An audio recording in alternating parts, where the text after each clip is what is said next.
আসসালামু আলাইকুম এভরিওয়ান, মিতু রান্নাঘরে আপনাদের সবাইকে স্বাগতম। আশা করি আপনারা সবাই ভালো আছেন। আমিও আলহামদুলিল্লাহ ভালো আছি।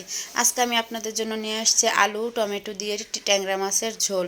তো চলেন দেখে আসি। আমি প্রথমে ট্যাংরা মাছগুলোকে ভেজে নিব। আগে হলুদ লবণ দিয়ে ম্যারিনেট করে রেখেছিলাম।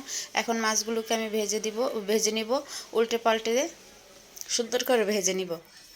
এখন আমি আরেকটা মাছগুলো আমার ভাজা হয়ে গেছে, আরেকটা কড়াইয়ে আমি পরিমাণ মতন রান্নার তেল দিয়ে দিয়েছি। এখানে পেঁয়াজ মরিচগুলো সুন্দর করে ভেজে আদা রসুন হলুদ মরিচ ধনিয়া গুঁড়ো সব কিছু একসাথে দিয়ে মশলাগুলোকে আমি সুন্দর করে কষিয়ে নিব।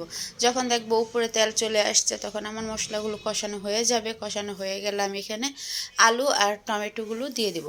দিয়ে এগুলোকে সুন্দর করে নেড়েচেড়ে উল্টে পাল্টে একটা ঢাকনা দিয়ে আমি ভালো করে কষিয়ে নিব।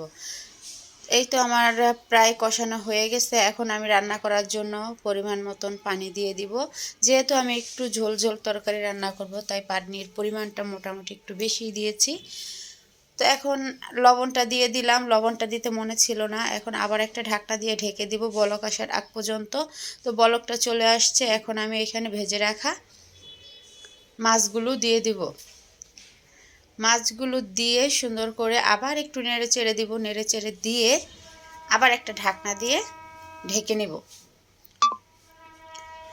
ঢেকে আমি সুন্দর করে এটাকে আবার আর একটু রান্না করে নেব হওয়ার আগ পর্যন্ত।